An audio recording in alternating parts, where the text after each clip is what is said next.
Yo, yo, yo, yo, what's up, all you burner stoners and potheads? This is Weedman 420 with the Weedman 420 Chronicles. How are all you vipers doing out there, Mrs. Weedman? Mr. Weedman. How the hell are you? I'm stuffy. My nose is really stuffy. I'm not stuffy like a snob. Or am I? I'm not stuffy. You're not stuffy. You're not stuffy at all. I'm congested. You're a little congested. Hey, everybody out there in the world.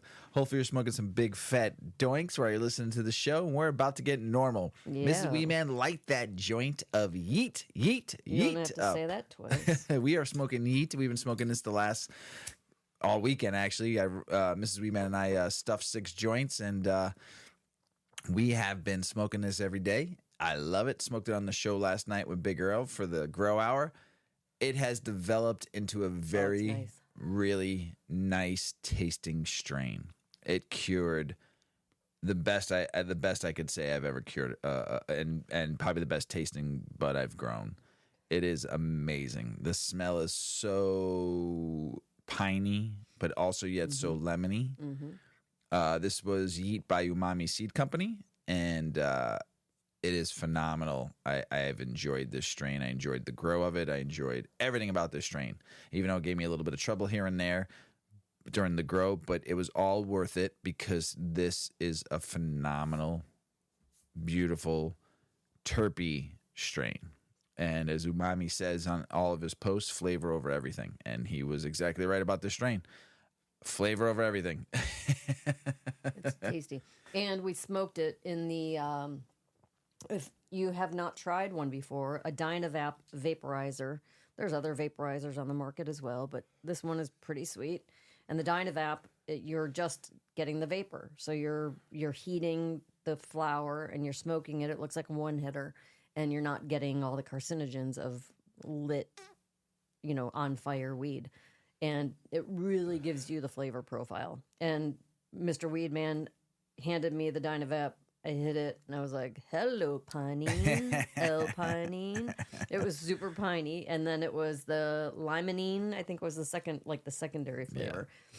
And so if you really want to explore the taste of cannabis and really get to know the flavor of your strains, pick up a vaporizer because it's a game changer. Come smoke and eat with Mr. and Mrs. Weedman. I love a joint, but I'll tell you, experiencing the vape flavor, yeah. It's a great way to smoke. Yeah. And what made the experience even better with the Dynavap is that little wand thing they gave us. Oh, they have now they have an ancillary tool. It is a induction heater, so you don't have to hold a torch over it. You just pop it into the little induction heater and it clicks and it's ready to consume. It's ready to like go. No brain. I like the no brain work game. I like smart tools. Yeah. They make life easier. Yes. And it's good. Yeah, this is great. Yeah, it's a great strain. I have 5 seeds left of that. 5 seeds left of that. So and I can't wait to grow it again. I'm not growing it probably for a while. I was talking with Big Girl yesterday on the Grow Hour, and we were talking about variety is the key and mixing up your strains. And I have not grown the same strain twice because I believe in variety and I believe that it does help. You never get stuck. If you keep on smoking the same strain, I think it does kind of wind down a little bit. And you don't get the same effects after a while. Well, it's fun to experience different profiles. Yeah. And if you're somebody that uses it for medication, we talked about this yesterday, and you need those certain terpenes and the certain cannabinoids that are in that strain, there are other strains out there that have that. So sometimes you just got to search and find and read and research. So don't forget, don't get stuck on that one strain syndrome. It's fun to taste different stuff and to try different stuff and explore. If you're in a state that doesn't have, variety and you still get your stuff from a plug and you're in the traditional market still, find some different plugs. I guess it may have different strains. I don't know. But I enjoy this strain. I have actually just germinated my seeds. They were in the shot glass for 48 hours. They all 3 cracked, and I'm super stoked. And I just put them in the paper towel to fully germinate. And for the next 72 hours, 48 to 72 hours, depending on how they look when they pop open and the little stems start coming, the little roots start coming out. So, but I'm super stoked because this is a Big Girl strain. It is a Landry strain. I'm super stoked with a haze, chilled wine haze Landry strain. I'm stoked to grow this. It's a more of a sativa vibe plant, so it's gonna be something totally different for me. I haven't grown a sativa plant since Majin and Vegeta, and we all know how that went. That was amazing, but it fucking outgrew the tent. So I'm super stoked though to grow a Big Girl, and I'm using Big Girl's nutrient line too on this grow. So I'm very excited for that, and it's simple, which I love. It's 2 containers, one being a white clear big container, and the other one being a brownish color container. It's all the instructions are there, so I'm super stoked. I'm using his genetics and his nutrient line, so it's basically I'm being a tester for him. So I'm stoked, my buddy Big Girl. So I'm happy that we're doing it, and Mrs Weedman I know will help me with this grow too, because it's outdoors done for the year, and we go into the indoor now. So, and I think this is a time for Mrs Weedman to start learning indoor grow, so she gets better at her outdoor grow. You know, Totally. So that being said, we're watching Suits. Yep. Yeah, it is good. It is crazy what's going on right now in season 3, episode 4 we watched last night. And Harvey is not the man that we saw in the first 2 seasons. He actually looks like he's about to fall apart. He's getting challenged. Yeah, a lot. Yeah, and you know, I don't want to spoil anything what happened to get to this point there, but I'm seeing a different side of him. Yeah, Something that I never thought I'd see. So, but interesting. What do you think, Mrs. Weedman? I don't know about a different side of him. I think that his character is just evolving, and he's going through some shit in his career, and he's trying to maintain and get ahead and come out on top. I get it. What do you think changed about him? I'm going to defend Harvey because I think he's great. I'm not. I think he's great too. I just don't think he's off his game a little bit because he got challenged. He's rattled. A little. Yes, that's all I'm saying. Yeah, he's off his game a little bit. Yeah. Thank God he brought Mike back in. Yeah. It's great. But it's very interesting. This season so far. So season 3. Well, and in spite of that, our friend, we have a very longtime friend, a couple, and they have children, and we won't say names. Because, I can say his name. Well, we don't want to say his name because of his not career. his real name. Shitty. Yeah, his nickname is Shitty. Shitty, and he knows like that's a joke. that is actually his nickname. His buddies from law school have called him that. So Shitty, I love you. Yeah. So he's a federal drug and murder prosecutor, and so he sees the shit, man. He's trying to put these guys in jail, right? And like they've done some bad stuff. So we were talking laws and crimes, and here he is visiting us, and we've got jars of weed all over the place. He's a federal employee. He's like, shit, keep that stuff away from me. Yeah, we hung out. He wanted to smoke. He's like, it looks great. I'd love to, but hell no. Yeah, they still drug test in the federal system. So unfortunately, but we had some fun conversations just about the law, and like just a different perspective of it. He doesn't beat down. He's never said anything once about. All he says is, "I can't wait to retire so I can smoke weed again." Yeah, that's what he says. I mean, he's putting people away for like we're talking about violent drug dealers, violent crime, right, mostly. Violent crime. He deals with like heavy murders. Yeah, cartels and things like that. He's dealing with the top guys. Yeah. So Shitty, I loved hanging with you. I cannot wait till it goes federally legal one day, so then I can get you baked. And his wife. Yes. We'll all have fun. Yes, we'll all Hang have out, fun. We'll eat some pizza. Yep. We did fun. eat Phil's this weekend. We had like this local, like old time pizza joint. It's a takeout only. Too far away for delivery. Always too far away for us to go pick it up. Not in an area that we like go to very frequently. It's it's just not. It's not a convenient place. It's not some place we pass in our work days. Nothing. Like, it's just off the. But the place been around forever. Yeah, it's been around forever, and people who love it love it. So we're like, let's let Shitty really wanted pizza from there, and then I was like, yeah, let's. It feels so weird calling him Shitty. And it was good. I went and picked it up, and they will do it half cooked. Yeah, and then you bring it home and you finish it, and that was the way to do it. And Mrs. Weedman put that oven. They give you the instructions on how to do it too. I had my pizza stone in the oven. I had the oven at 400. Had it all ready, so it was like nice and toasty. and then drop the pizza right onto that hot pizza stone, and it came out like fresh out of the It was oven at a restaurant. great, and they'll do that for you so too. good. And it was probably one of the cheapest priced pizzas that I bought in a while. Not cheaply made, cheap in price. I've got a large pizza that fed 4 of us. Yeah, it was big, 16-inch. 16-inch, and it was like what, $24? No, it was like $26, just bucks? shy of $27. $27 for two toppings. Yeah, on half. So really one topping. So it was really good. I give it up to Phil's. Thanks, Shitty, for the recommendation on that. So if you're ever in that area, go get half. You can get the full. It just depends on how far you live. We live far. The pizza would have got cold, so half cooked, perfect. Phil's, we love you. You earned a new pizza Zaza fan. Pizza Zaza. Yeah, it's only takeout too. There's no tables to eat in, and there was like 10 delivery drivers just cranking, running it out. It was nuts. And they'd walk in. What number am I next? You know, because you make that money. I mean, that's how busy they are. You know, they were cranking. That kitchen was going crazy, and I got to go down south this weekend to a grand opening of a new dispensary. It was kind of cool. It was very far. It was a very far drive, not easy to get to. Yeah. About 2 hours and 50 minutes from here in Tilton, Illinois, over on the border of Indiana, next to Danville.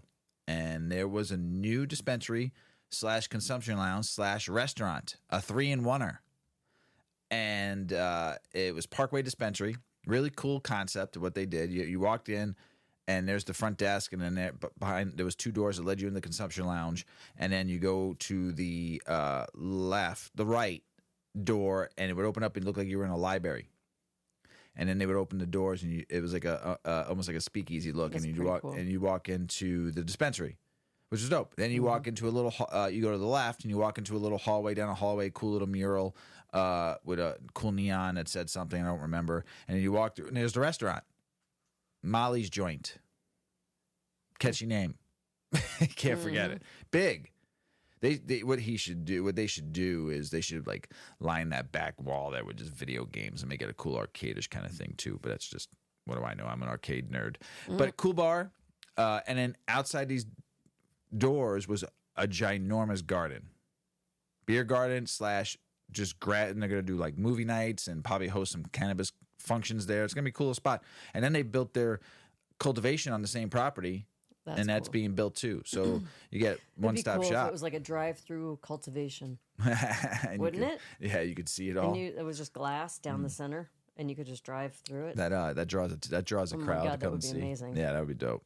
So, but cool concept. So good luck, Parkway Dispensary. I saw a lot of dope people I knew in the industry down there. So it was great to see people and shake hands and smoke some joints and give some joints away. So it was fun. So good luck. Yeah. Anything else, Ms. Weedman? No. No? That's it? Yeah. Let's start the show. You owe me a joint. We're in high unison. We have been lately. What is cannabis reclaim and why you shouldn't smoke it? Growing up as a young burner, stoner, pothead back in the late 80s, early 90s, and sometimes you didn't have money, and sometimes you didn't have any weed, and you wanted to smoke, and you would scrape your bowl out, and all that gunked resin, and you would light it and smoke it. Gross. Get you high, or you lay it all in a joint and put some flour in there too, and get you high. It tastes like shit, and but that's what kind of like the reclaim that I grew up with. So now, all weed smokers are familiar with the black gunk that builds up when smoking on a glass rig. The gunk is called reclaim, and it's resinous residue that's left behind in your bong or dab rig when smoking flower or concentrates. Most cannabis consumers avoid smoking reclaim, but some swear that it's super strong. What is weed reclaim, and is it safe to smoke? What is reclaim? Weed reclaim is leftover resin that builds up after using a bong or dab rig for a while. This happens because the resin condenses and ends up sticking to your glass rig, and depending on what you smoke, either flower or concentrates, the reclaim will have a dark yellow or brown color. This is not only because of the initial product you're smoking, but also due to the water and high temperatures that it's exposed to. So even if you're smoking on 6-star concentrates or top shelf weed, the reclaim will be of a lower quality. Reclaimed resin versus concentrates. Despite resin being used to refer to both reclaim and rosin. For example, these products are completely different. Rosin, for example, is concentrated from the resin naturally found in cannabis, which after extracted and processed contain higher terpene and cannabinoid content than regular cannabis products, which results in a more potent effect. On the other hand, dab reclaim is the leftover resin that results from, for example, smoking rosin. Reclaimed resin does not contain any terpenes and does not contain as much cannabinoids as rosin. And it contains harmful carbon byproducts of smoking, so it's not as pure as rosin or other concentrates. I'm going to read this little chart real quick. It's quick. Terpenes on reclaim is 0.1%. With rosin, the lowest end, 2.44%. THC, though, with reclaim is 50.2%. Do you want to know why, Mrs. Weedman? Why? Because it's been decarboxylated. Oh. Rosin is 6.99%. CBD is 3.3% in reclaim, 0.2% in rosin. CBN, a little higher on reclaim, is 7.5%, so it's the knockout punch for sleep. Rosin's only 0.06%. THCA with reclaim is 0.2%. Rosin is 74.51%. Do you know why, Mrs. Weedman? Why? Because it hasn't been lit yet, or decarboxylated, or smoked yet. Right. CBDA, reclaim is 0.5%. Rosin is 0.14%. So the cannabinoid total, though, for reclaim is 61.7%. 50% of that is THC. Rosin is 81.9% because you're getting the mixture of everything in there. To give you a better idea of the contents of these types of resin, the article has come up with a tab with cannabinoid contents of both reclaim and resin. We'll post this so you can read it and just have in mind that it's an approximation and the amounts may vary depending on the product. Can you smoke reclaim? So basically, you can smoke reclaim resin, but it may end up not being a very nice experience because, as you can see in the table above, it contains cannabinoids but has more CBD than rosin. So it may not be the type of effect you're looking for. So reclaimed resin still has cannabinoids, but it contains almost zero terpenes. So there'll be no smell, and in most cases will have a really bad taste. Bitter! Because terpenes are often destroyed during the first burn. Now that you know that you can smoke it and get high with reclaim, here comes the most important part. Is it safe to smoke dab reclaim? The dangers of smoking reclaim. Don't forget, it's just like tar or ash. It's a byproduct, right? So you might get a sore throat. You might get some difficulty breathing. You might even possibly get a headache.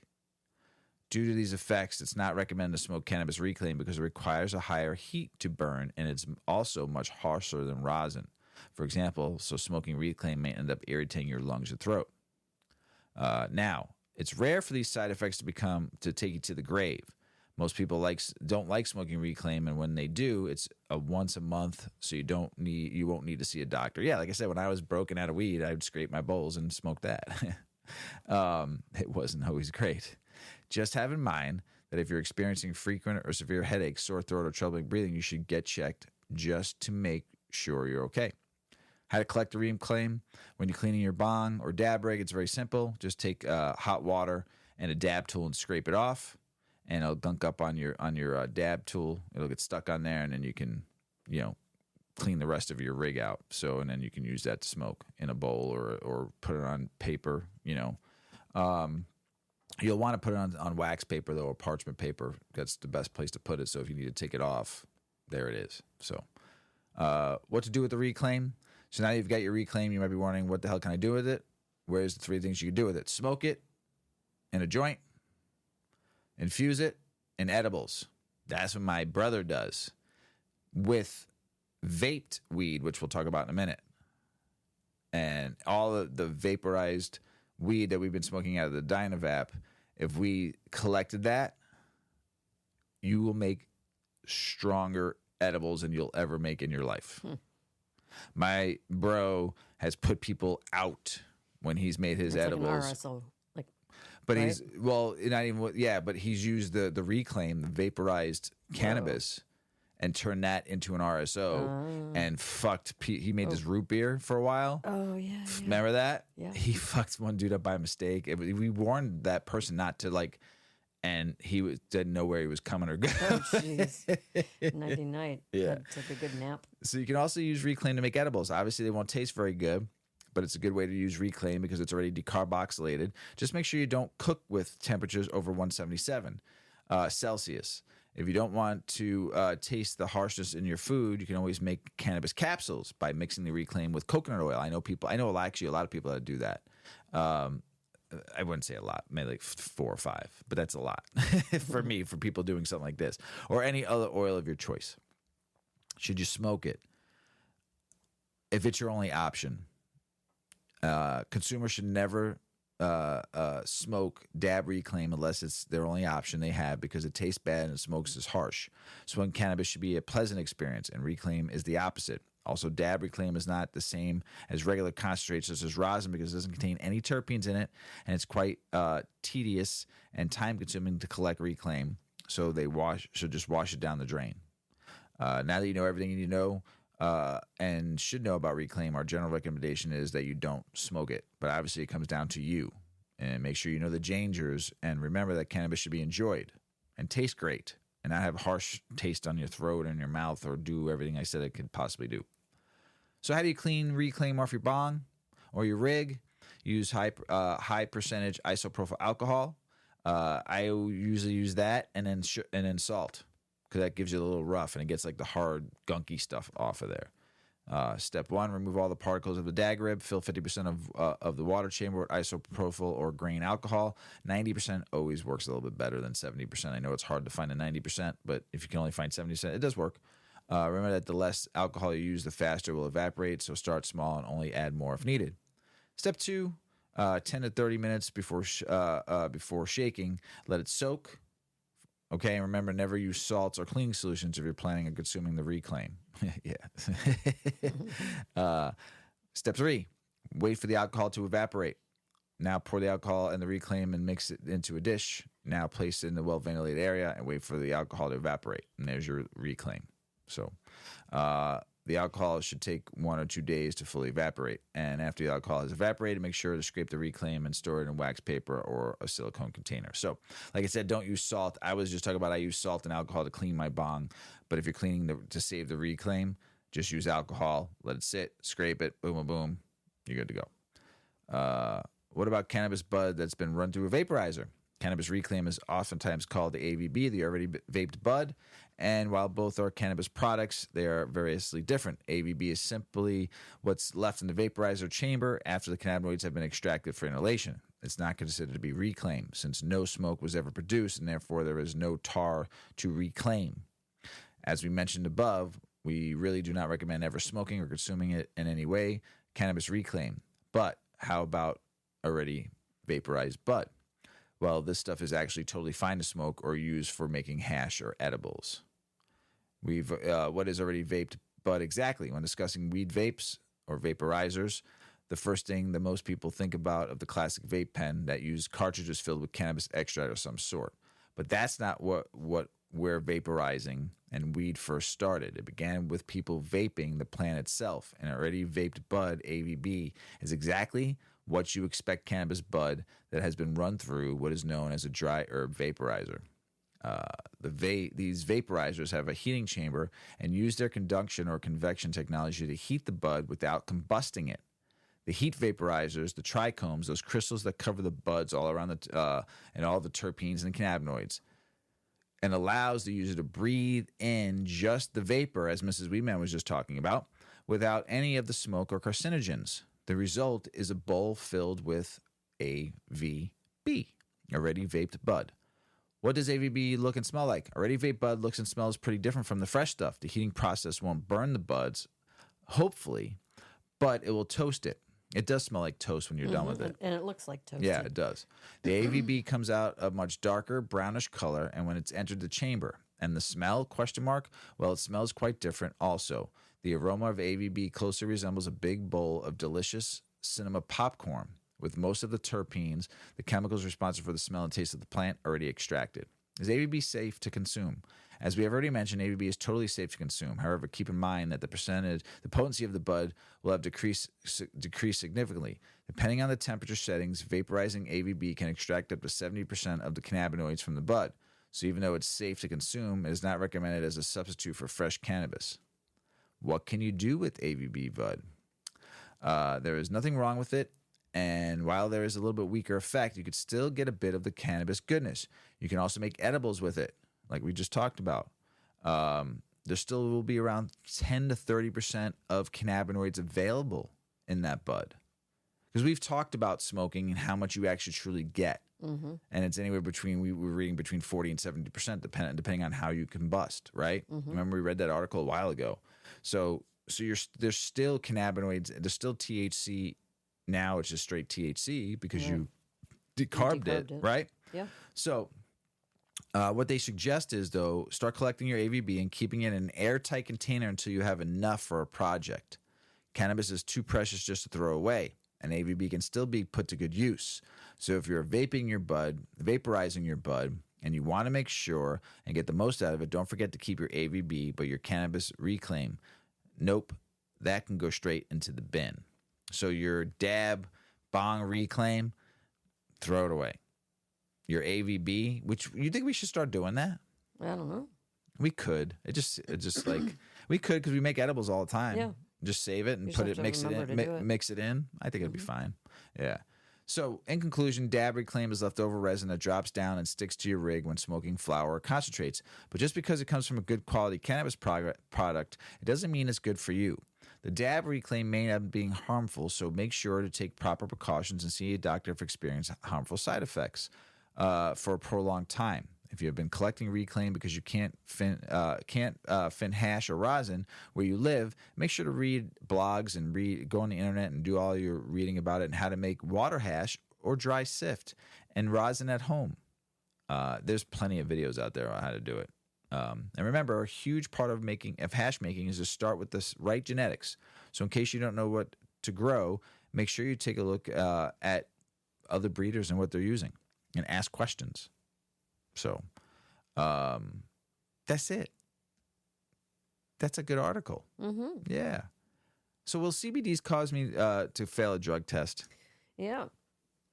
Well, people swear they were only using 100% cannabidiol, CBD, yet failed their drug tests. Urine screenings don't check for CBD. So how can using this cannabis compound get you in trouble? Well, CBD will not cause a false positive, says Stephen Dudley, a clinical toxicologist and director of the Arizona Poison and Drug Information Center. He said, when people who use CBD products test positive for a marijuana drug test, it's linked to one thing: contamination with THC. Many CBD companies tell you their products contain small amounts of tetrahydrocannabinol, THC, the active ingredient in marijuana that gets you high. But according to Dudley, mislabeling is a big problem. As a result, THC might be in 100% CBD oil or other CBD products labeled as THC-free. In fact, that's one reason CBD is not recommended if you are pregnant or breastfeeding. High doses have caused harm to developing fetuses in animal studies. The health effects of CBD in an unborn human baby is not known. As CBD grows in popularity, experts warn that frequent use may affect workplace drug testing for marijuana use. And while there's no guarantee you can use a CBD product and pass a drug test, there's something to be said for responsible use, Dudley says. There are steps you can take to lessen your exposure to THC. But first, let's dive into the sometimes confusing world of cannabis. So what's the difference between CBD, THC, marijuana, and hemp? Cannabidiol, which is CBD, is a natural compound found in cannabis, including marijuana and hemp. There's some evidence CBD may ease pain, anxiety, insomnia, and other health problems, but scientists are still researching the medical benefits of this cannabinoid. Right now, there's only one FDA-approved CBD drug. It's a tightly controlled prescription medication used to treat rare types of seizures. but unregulated CBD products are widely available, from online sellers and local dispensaries to gas stations and grocery stores. Marijuana contains CBD, but most CBD products come from hemp. Legally speaking, hemp is any part of a cannabis plant with less than 0.3% delta 9 tetrahydrocannabinol, generally referred to as THC. But it's not 0.0%, so there can be trace amounts of THC in many CBD products made from hemp. High amounts of THC, delta 9 THC that is, can alter your mind and reflexes. But you can think of CBD more like you would ibuprofen. So not having all these mind-altering issues, right? CBD is not psychoactive, and that's its main selling point, Dudley says. And there is some evidence out there for its role in the inflammatory pathway and the pain process pathway, which is one of the main reasons people use it. So then how can using CBD make you fail a drug test? Well, companies can sell CBD products with little to no THC. The problem is that you may not be able to trust that the ingredients listed on the packaging are what's in the product. So think of it like vitamins, right? There's room for error in vitamins because they're not FDA approved. There's a lack of consistency, let's just say. Studies show that CBD products sold online and in stores aren't labeled accurately. While some have more or less CBD than advertised, what sets off alarm bells for experts is that some products contain THC even while labeled THC-free. You should note that even small amounts of legal THC can be a problem. While you're unlikely to fail a drug test after a single use, you may be more likely to test positive if you use CBD products daily, for weeks or months at a time, or at high doses. Maybe the instructions say to use it 1 or 3 times a day, but a person starts using it 6 times a day, says Matthew D. Krasowski, MD, PhD, chair of the College of American Pathologist Toxicology Committee. That was... Yeah, that's a big title. That is a very big title. He says, even though it's not a huge amount of THC with each dose, it does accumulate. Another thing to know is that urine drug tests check for THC metabolites, molecules that float around in the body after you break down a drug. A positive test shows that THC was in your body at some point, but it doesn't say anything about how THC got there. THC metabolites can build up over time and stick around in your body for quite a while. How long you test positive depends on how much and how often you use THC. Its metabolites commonly show up in urine tests for days to a week after a single exposure. If you use THC products often, it's definitely possible to test positive for 2 to 3 weeks, Krasowski says. So how do you avoid failing a THC drug test while using CBD? Well, experts agree the safest choice is to stop using CBD products, at least close to your urine screening. Though not a guarantee, it's a good idea to abstain for at least 30 days before your drug test. Other steps you can take include buy THC-free products. Look for terms like broad spectrum, THC-free, CBD isolate, or 100% CBD. Avoid anything labeled full spectrum, which is more likely to have trace amounts of THC. Though with product accuracy, you're really rolling the dice, Dudley says. Until there are forced regulations, you can't be sure what you're getting. You can check for a certificate of analysis, a COA, and verify that an accredited third-party lab tested the product you want to try. These labs analyze CBD products for high levels of THC and other cannabinoids and should have no link to the manufacturer. The COA can be good, but it's only reflecting what the manufacturer asks the testing laboratory to do, Krasowski says. And that can be misleading or presented in a way that's not helpful to consumers. Whether that's on purpose or sloppy is hard to say. You can try emailing the CBD company if you find the COA but you still don't understand the results.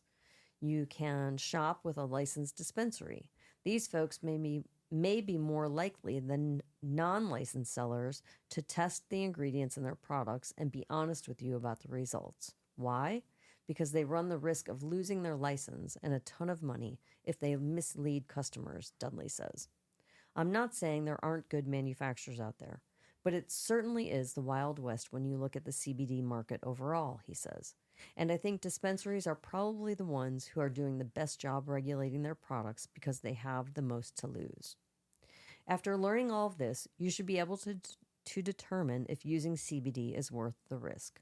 Weigh the pros and cons of taking an unregulated supplement and talk to your doctor about why you're using CBD in the first place and consider the consequences of a failed drug test.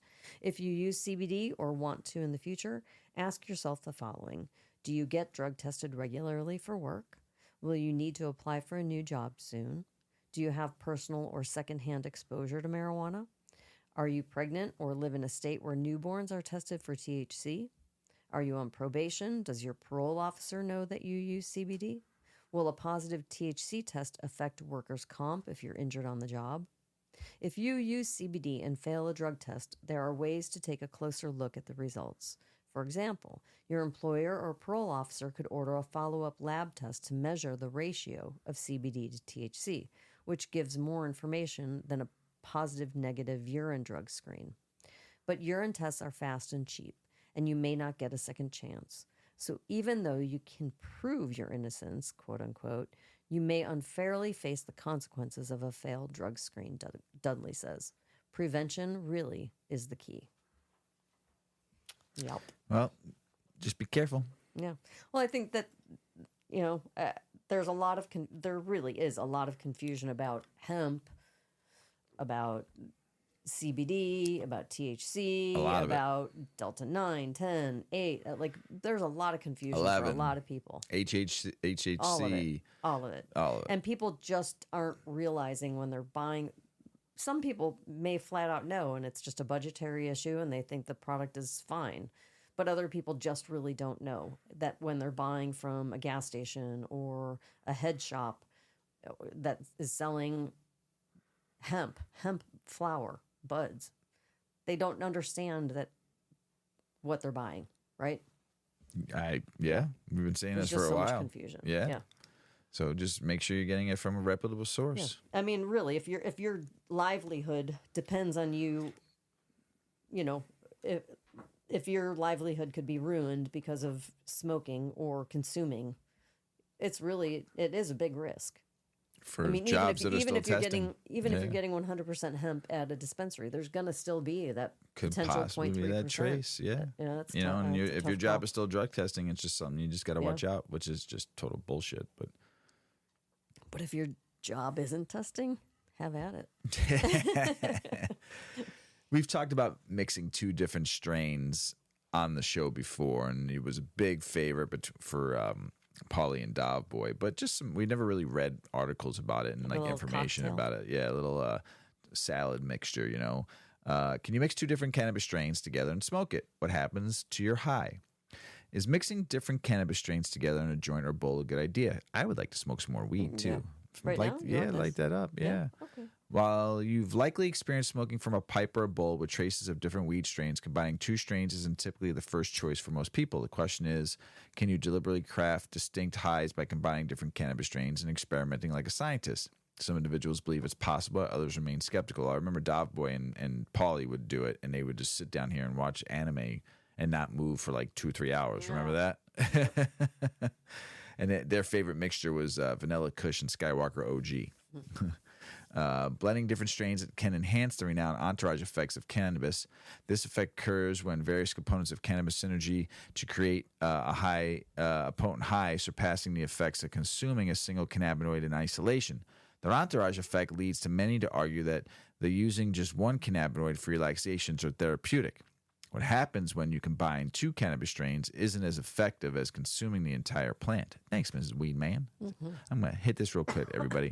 Also including its terpenes.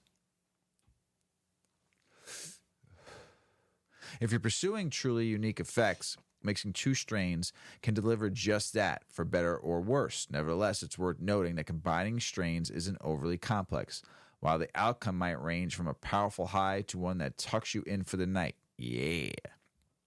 Especially when you've acquired high-quality cannabis, there's generally no reason to anticipate adverse effects. The entourage effect, while further research is essential, the existing knowledge suggests that when you blend specific cannabinoids and terpenes tailored to your body's needs, it can result in a synergistic phenomenon known as the entourage effect. The effect can offer a more complex cannabis experience compared to consuming isolated cannabinoids such as THC or CBD. The phenomenon is rooted in the fact that each of us possess our internal endocannabinoid system, with the prefix endo indicating its presence within the body. By bleeding two or more varieties of cannabis, you expand your body and endocannabinoid system exposure to a broad array of cannabinoids and terpenes. In doing so, you potentially unlock the health benefits associated with these additional compounds. One more hit. Thank you, Mrs. Weedman. As an example, suppose potent strain yields unwanted effects when consumed. Blending it with a strain featuring, wow, that was a big hit. Still like just smoke pouring out of my mouth. Lower THC levels and elevated CBD content can elevate some of these undesirable outcomes. CBD achieves this by diminishing THC's tendency to bind strongly to the cannabinoid receptors with our endocannabinoid system, thereby assisting in reducing any adverse consequences might arise from high THC cannabis. This is just one example of how the interplay between cannabinoids and terpenes with our ECS significantly influences the potency and effects of various cannabis strains. Consequently, this variation is why two individuals consuming the same strain may encounter distinctly divergent effects. So mixing strains to create a mix of weed strains, often called a weed salad, the simplest approach is to grind cannabis flower and combine the two chosen strains. From there, various options open, including smoking, vaporizing, or crafting your canna butter. When I make canna butter, I probably usually mix like 2 or 3 strains because it's a collection of stuff that I've grown and saved and grown and saved. Unless you just want that one, but it's usually a mixture nowadays. 2 or 3 strains, maybe sometimes 4 in our canna butter, and nobody's complained about it yet. So what you want to kind of do is mix weed with similar scents, maybe similar terpene blends, or you just want to go brazy and you want to fucking mix 2 fucking odd strains, all over the place. So mix complement flavors. For instance, consider combining strains with a tea-like flavor with another boasting of lemon haze profile. This combination can deliver a refreshing and enjoyable session. Mixed strains with similar effects. This tip may be important to all. A practical approach is to blending cannabis strains is to consider how each strain influences your mood and sensations. For instance, if you acquire a strain that imparts an invigorating and mentally uplifting high but induces a slight sense of anxiety, you could mitigate any adverse effects by combining it with more soothing strain. Conversely, you come across a strain that delivers a relaxing full body effect but tends to induce couch lock. Mix it with a strain that offers a gentle, uplifting sensation to counteract the couch lock effect. Remember our buddy Joliet Nick, J-Town Nick? Mm-hmm. He gave us that 6-strain joint. We smoked it during the show, and we were fucked up. It was I wasn't complaining, but it was during the show. Thanks, J-Town Nick. A helpful guideline to remember is to refrain from mixing strains at opposite ends of the spectrum. And a highly energizing and euphoric strain may not harmonize well with one that provides intense full-body relaxation. So conclusion, before embarking on your strain mixing journey, consider the vital question. Are you aiming for an indica-like relaxation without an instant knockout? If so, consider pairing an indica strain with a hybrid that can elevate your high into a more enjoyable yet tranquil experience. Lastly, exercise caution when combining 2 potent strains. Mixing 2 strains introduces you to an entirely novel experience. One that has the potential to yield a new, unfavorable high. The kind where you feel both hyperactive and simultaneously inclined to sleep for extended periods. Where you're walking and sleeping at the same time. Begin with measured approach. And don't hesitate to seek guidance at your dispensary. Ultimately, the goal is to have an enjoyable time and explore new horizons.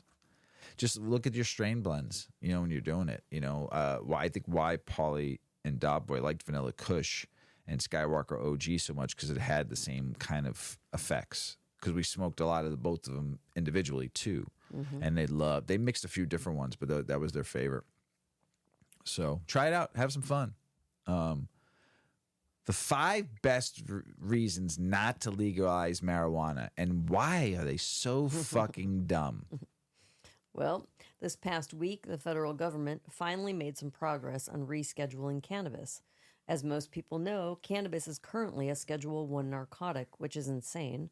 Schedule 1 is supposed to be reserved for the most wretched things you could consume, like crack cocaine and whatever is in the center of a Twinkie. Ooh, we don't know. Last Wednesday, the DHS recommended that marijuana be rescheduled to Schedule 3. This would obviously be helpful both to consumers and the cannabis industry itself, but it still falls short of complete legalization, which is actually the morally and logically correct policy. Why the hesitancy? Are there arguments against legalization? Yes. Are they good ones? That's an easy no. The arguments against fully legalizing cannabis are dumb, each one dumber than the argument before it, but not as dumb as the argument to follow. And that's true no matter what order you put them in.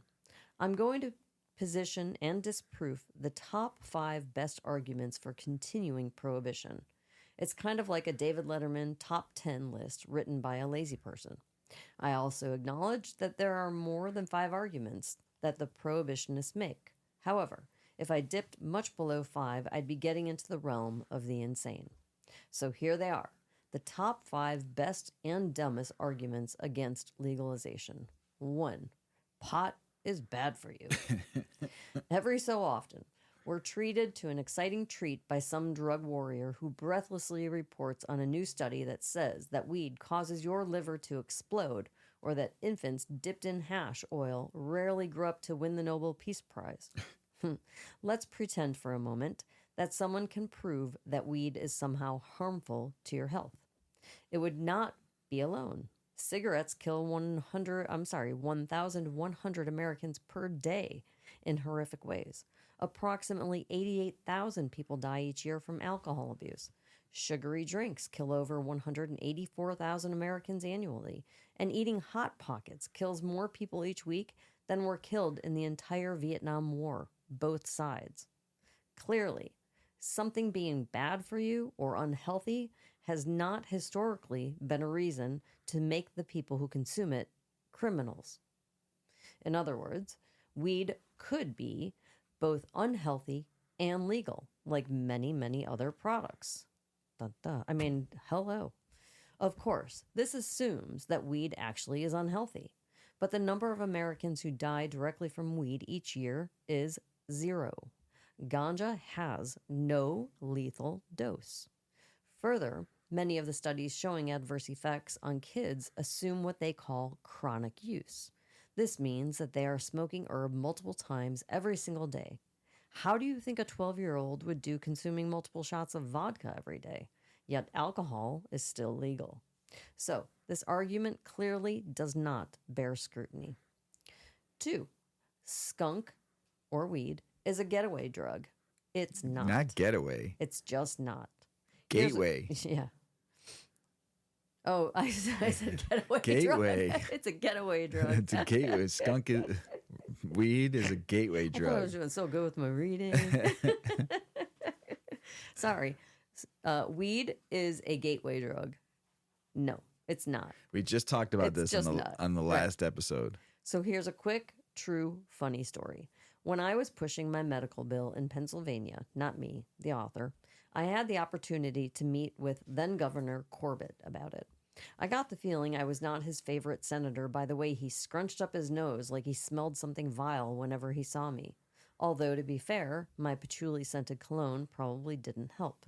In any event, he said he was opposed to the medical marijuana because it was a gateway drug and would lead to increased opioid use. So I said, Governor, you are saying that if we prescribe marijuana, it might lead people down the path to using opioids? So we're just going to prescribe opioids instead and just skip the gateway? He nodded his head yes. His chief of staff asked me if anyone smelled patchouli, and the meeting was over. Jerks. Even in the context of recreational cannabis, the evidence of it being a gateway drug is non-existent.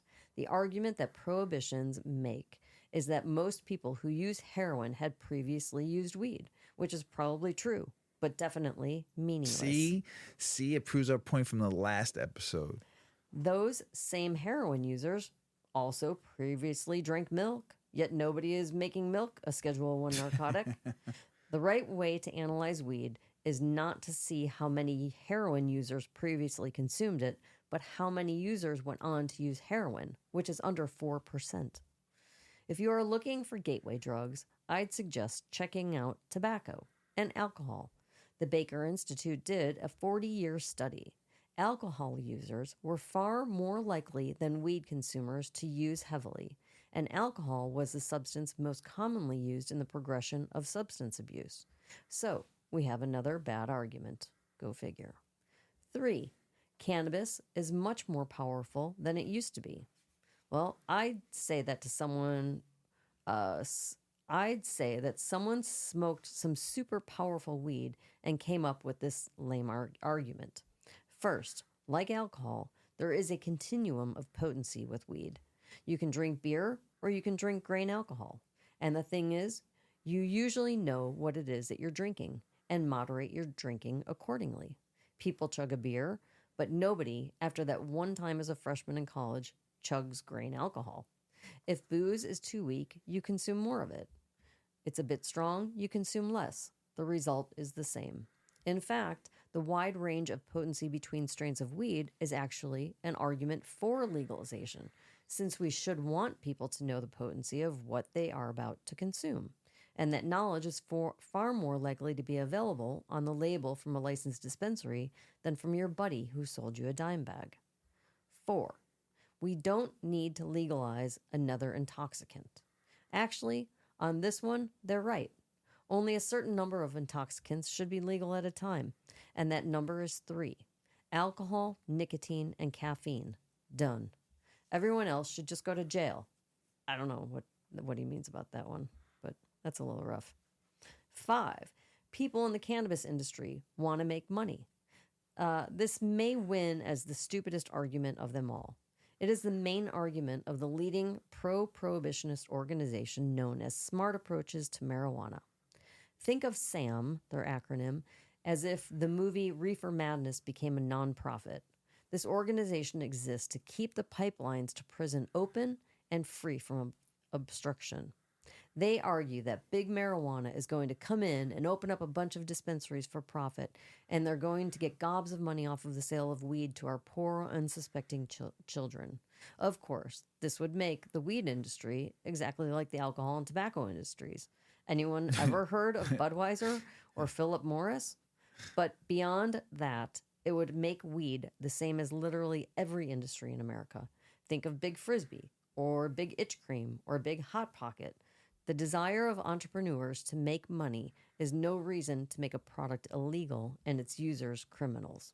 The fact that these are the leading arguments against ending prohibition shows just how paltry of a case they can make. It's time to end the 85-year catastrophe and legalize weed once and for all.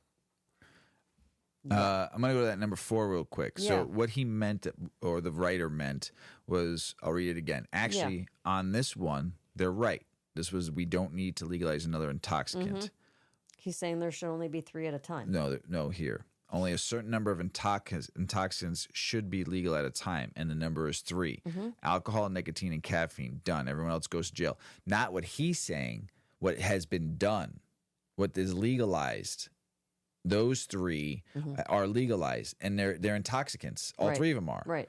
And that's it. All you get is 3. Done. Everyone else goes to jail. If you sold cannabis, if you sold heroin, if you sold psychedelics, if you sold, there's no room. They only allowed 3. The government. Ah. Does that make sense? Mm-hmm. Okay. You got it? Yep. All right. Hope everybody else does too. Tomorrow, there's going to be a vote, finally, on the Safe Banking Act in the Senate. Finally. Holy smokes. Good. And they're saying, some people are saying that it may have a good chance to pass. And what's good about that is because we need the banks to basically help all businesses operate. Yeah, I mean, it's crazy. So hopefully this passes. And with that being said, there's a ton of banks that I read an article today. I think I might even talk about it. That there's already been a ton of banks working with cannabis, but now 850 are ready to go. If the Safe Banking Act tomorrow passes, there's no corporate banks really that will take any. But if it got plant-touching business, I mean, if they pass this banking act tomorrow, it's going to be a fucking mass fucking craziness. Game changer. Yeah. Florida campaign to legalize medical cannabis and marijuana home cultivation hopes to gather 1 million signatures at dispensaries by January. Yo, this is even bigger than you guys going wreck. Florida, if you get home cultivation, your whole world is going to change. Take it for somebody who does it. New federal data shows record number of banks working with marijuana businesses as Senate schedules to vote on the reform bill tomorrow. See, didn't I just say that? 773 to 807 in the first quarter going into the prior quarter. So FinChin first started tracking these numbers in 2014. 812 banks total and credit unions reportedly actively working with marijuana companies in the second quarter of 2023 fiscal year, a record high. And if it passes tomorrow, it's going to be crazy how much money might possibly be flowing to cannabis businesses and then going to the banks because all that cash. So, yeah, it's going to be quite interesting. Cannabis industry, if I said it for a while now, will save everything one day. So, Massachusetts Cannabis Control Commission Chair Shannon O'Brien's been suspended. Also, they hired basically a cannabis czar in Minnesota to run the whole cannabis thing, and they fired her within 8 hours because they found out at her store she was selling hemp illegally. Oh, Jesus. Hemp. Why? So they fired her. Gosh. Terrible. Maine's medical cannabis sector faces overhaul amid regulatory changes and record sales. Maine, don't fuck it up. 2023 Louisiana cannabis policy voter guide released by Marijuana Policy Project. Man, I'm shocked. If Louisiana goes wreck and during the Mardi Gras and all the fun times, Jazz Fest, oh my God, the streets are going to be up in smoke. Some New York cannabis farmers already exiting the market. Man, New York, I said this yesterday on the Grow. I'm going to say, you really fucked this up.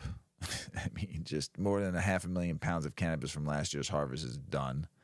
The top 15 to 20% are doing okay.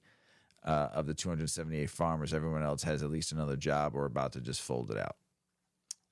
Yeah, you really fucked it up. Pennsylvania Senate passes bill allowing more medical marijuana growers to sell directly to patients. That's crazy. They can just sell, right? They can bypass a dispensary. Crazy. So the Pennsylvania Senate last Wednesday passed a bill that would allow all the state's medical marijuana growers and processors to sell their products directly to patients, with several senators speculating that the bill could and should become a vehicle for further opening up the Commonwealth's marijuana laws. Bill 773, which won wide bipartisan approval 44-3. Licensed cannabis grower and processors in Pennsylvania also will be issued dispensary permits, allowing them to retail their products directly to medical marijuana patients. That's good for the cultivator, but terrible for the dispensaries. Yeah. So it's going to be weird. So they need to go wreck. Wisconsin, I posted this. Marijuana legalization may be coming soon thanks to a new bill. Democratic lawmakers in Wisconsin have introduced a bill to legalize adult-use cannabis, and the Senate Minority Leader announced plans to file the bill surrounded by mature plants at the local hemp farm. The bill would legalize possession up to 5 ounces of cannabis for adults 21 and over, then the 2 ounces next door in Minnesota. Home grow up to 12 plants could be also permitted. A 10% excise tax would be applied to all retail lounge purchases, while cultivators would be also subject to a 15% tax upon wholesale transfer of their bud. That's actually not that bad, depending on how much other taxes they add to it. They're saying that Wisconsin is saying that they're tired of losing all this money to the other states. But I'd like 12 plants. That's pretty fucking good. You can home grow up to 12 plants. That's And they're throwing it out that Minnesota only allows 8. But a 10% excise tax would be applied to all retail and lounge purchases. So they're talking about even doing lounges in the bill. This is great. I hope it happens. Because they said Wisconsin residents spent approximately $121 million on legal cannabis in Illinois in 2022 alone. So they're not even including Michigan in that, because some people live up in Door County and go over to Michigan, which is right there. There's one right on the border there. And then Minnesota, now people along the border of Minnesota are going to be going right there. Right. So, but it's only saying a matter of time before America's Dairyland takes steps forward toward reform. Let's go, man, Wisconsin. If you did that like soon, I might like go hang out and move up there. For 12 plants, and you don't need your med card to do it? Right. Shit. Marijuana should be reclassified to reflect its medical potential, says American Council of Cannabis Medicine. Well, good for you. Make it happen. From underground to mainstream, just a bunch of brands and what's been going on with the birth of cannabis in 1996 when it got legalized medical in California, all the way to 2010 and what's happened with these early brands were often small-scale operations from 96 to 2010, primarily on providing medical relief to patients. The rise of recreational cannabis, though, from 2010 to 2020, the turning point of cannabis brands came with gradual legalization of recreational cannabis across many states and countries. This shift opened up new opportunities and challenges for brands looking to appeal to the broader, more diverse audience. According to a report, the legal cannabis market in North America reached $10.4 billion in 2018, a 31% increase from previous year. During a period, branding became crucial for attracting consumers. Brands invested heavily in product development, packaging, and marketing to stand out amongst the crowd. Cannabis-infused edibles, beverages, vape products gained popularity. Brands like MedMen Cookies and Cannabis Growth made headlines. That was from 2010 to 2020. Now, 2023, the cannabis branding landscape today, fast forward to 2023, and the cannabis branding landscape has evolved significantly with more states legalizing cannabis, the industry, and some countries. The industry has matured, leading to greater diversity in products and brands. A recent survey conducted by BDS and Alex found that 42% of cannabis consumers in legalized states consider branding and product presentation when making purchases decisions. Ew. If that's how you make decisions on branding and product presentation, man, in a lot of your states you can't even look at the weed. So if you were saying that product presentation mean you get to look at the weed and pick your nugs out, then I'd be like, bless you, you're great. Wherever state you're in, that's amazing. But if you're looking at the branding, like there's a lot of people out there that make a lot more money than I do and a lot smarter than me when it comes to marketing and getting you to fucking come and buy their product on a look of the packaging. And they know how to they do these research and studies and they get you because of what the branding looks like, not what the product and quality is about.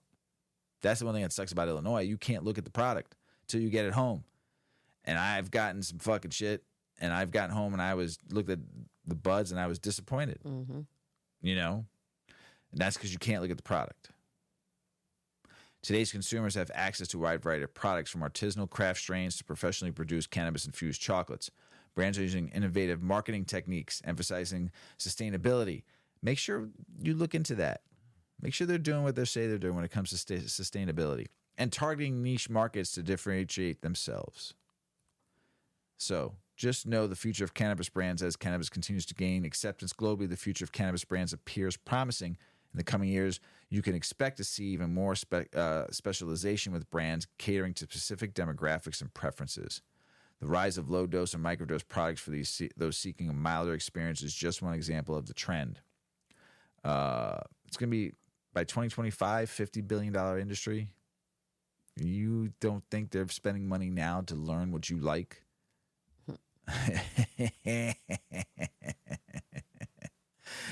You played yourself if you thought differently on that one.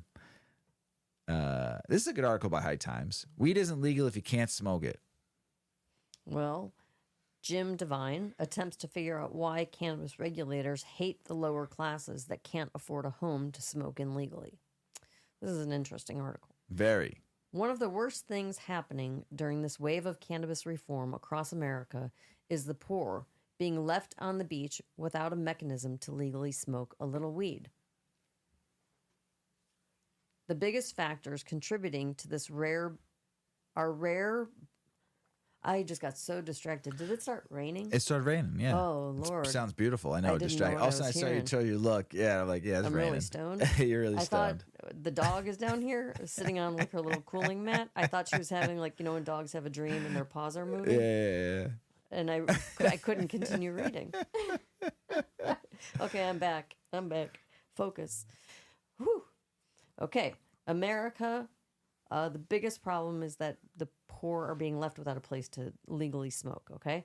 The biggest factors contributing to this are bans on consumption anywhere but a private residence. And sometimes you can't consume in a multi-unit building even if you own the whole thing and required incoming tenants to be cool with it. A bit over 65% of Americans own a home. So from a certain school of thought, one could certainly argue that the data means cannabis is only legal for 65% of Americans. Interesting perspective. How did we get here? Well, shitty policymaking, of course. I put the lack of legal consumption right up there with our other biggest problems the cannabis market has faced post-legalization. Others include how screwed up equity programs seem to be in every state, leading to the programs being scapegoated and not the people who screwed them up. Another mega factor, permit stacking in California. That is what created mega farms 5 years early. One of the main guys that lobbied for that crashed and burned out of the industry because he sucked at growing weed. So in the end, literally everyone lost, even the greedy fucker. So that's the scale of the problem for me. I put it up there with the worst cannabis has to offer. The most immediate remedy to provide legal access to consumption is lounges. Any legalization plan moving forward that doesn't accommodate some type of social use cannabis business where you can puff with your friends is garbage. Add to how much more difficult it's getting for the middle class and lower income communities in recreational states to even own a home. And one might say cannabis is getting less and less legal depending on your income bracket. Get that? So if you're lower class, lower middle class, and you are renting somewhere, if you're living in a condo or a townhome that has an association and they have rules and you cannot consume cannabis in your home, where are you supposed to consume it? So even though it's legal, it's illegal because you can't consume it anywhere. It's very interesting. You can come smoke at my house if you need to. You have to find, you'd have to have a friend where you can go hang out or a lounge. Oh. The obvious argument against my disdain is that people should just smoke in their yard or figure out a place if it's not cool at home. But 99% of the time, they aren't supposed to smoke weed wherever they end up. I think the general argument is that in a society where cannabis is legal, there should be at least some way or mechanism for people to consume it. And we aren't talking about wolfing down some distillate gummies. Fake lounges are also a problem now. If you can't burn down some weed, it's not a lounge. I've recently seen a wave of vapor-only lounges opening up. I mean, let's sit in chairs and hit vape pens kind of shit. Or maybe you want to have a 10 milligram edible and sit on the couch while you wait for it to kick in. I'm offended just explaining these situations. One of the things adding salt to the wound, how social of an experience cannabis can be when the situation is curated properly. There are a few places pulling it off in America. Shout outs to West Hollywood for real consistent social experiences, more akin to a bar with weed than a sesh. Europe has been doing great. Even Bangkok is pulling it off well. It makes it that much crazier that even in the birthplace of cannabis reform, California, the lounge scene is garbage.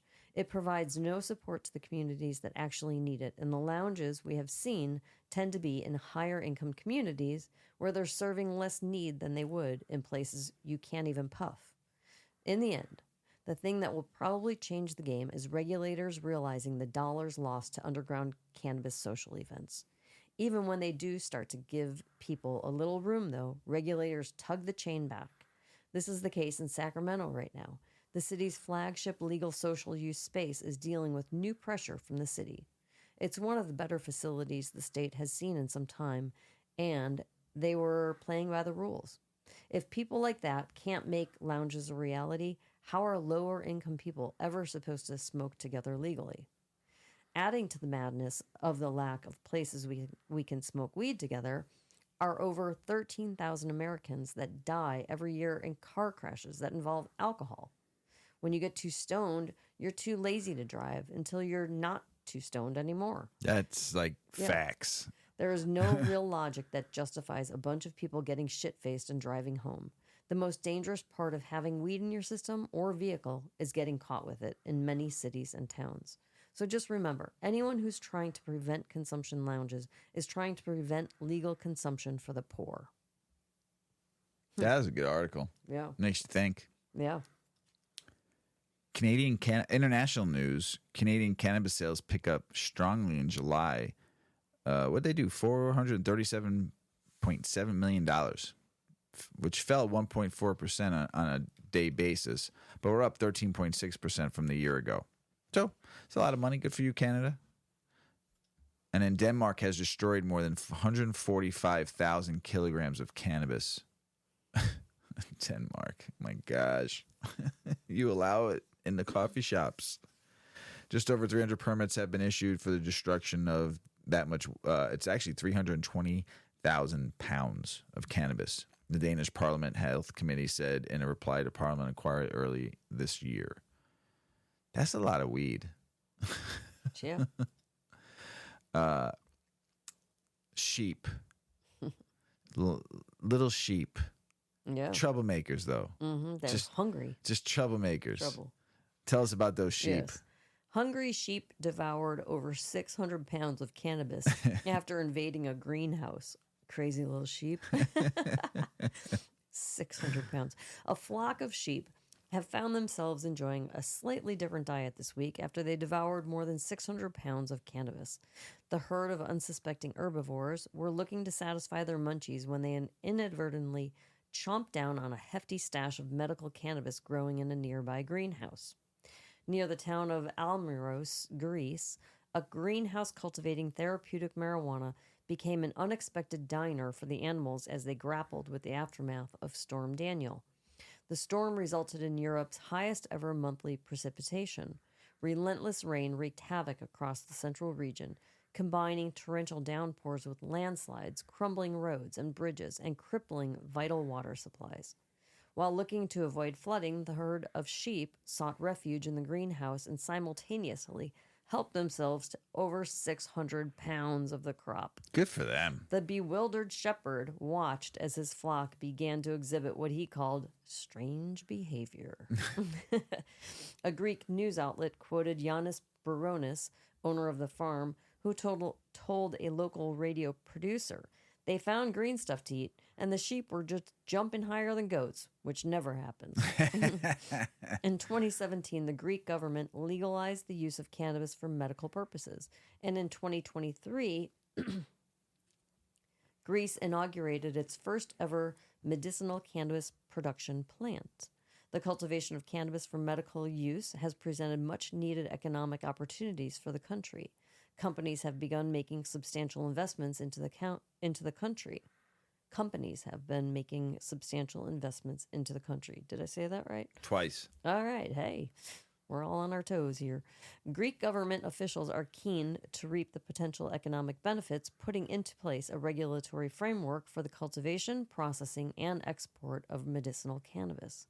Cannabis has been seen as a solution to some of the challenges facing Greek farmers who have seen a drop in profit margins on traditional agricultural products in recent years.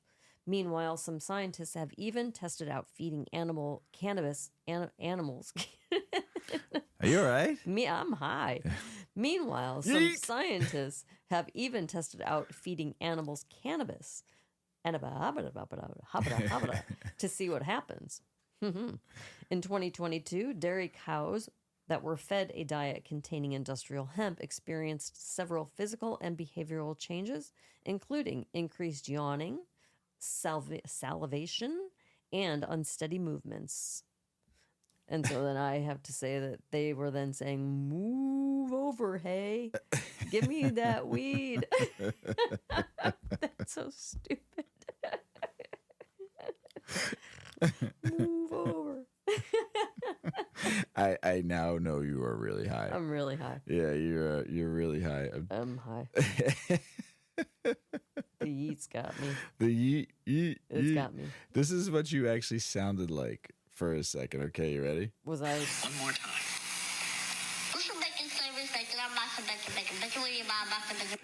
One more time.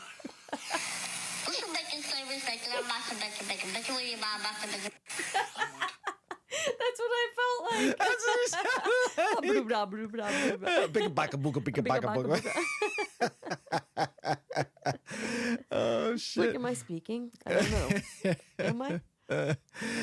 New video game Modern Warfare 3 that will let you kill opponents with weed. That's awesome. Coming out November 10th, apparently lets you murder people with marijuana. The detail was revealed in the entertainment That's software. bad. You don't want Hold that. on. Rating board decision for making the first-person shooter mature, and it seems like the natural evolution to smoke rings. The game includes a finishing move in which marijuana smoke from a bong can be forced into your opponent's face. In plain states, badges, banners, and character outfits also depict cannabis or smoking figures. I think it's great. They're letting fucking weed finally in a video game like a Modern Warfare, which is very popular. Call of Duty. No, but huge. I wish it was positive. Like you could It throw is. like Well, weed, it's kinda- weed Powerball. Well, it's basically blowing smoke rings, and you're killing them. yeah. Yeah, it's just a game. Just a I video know, game. I know.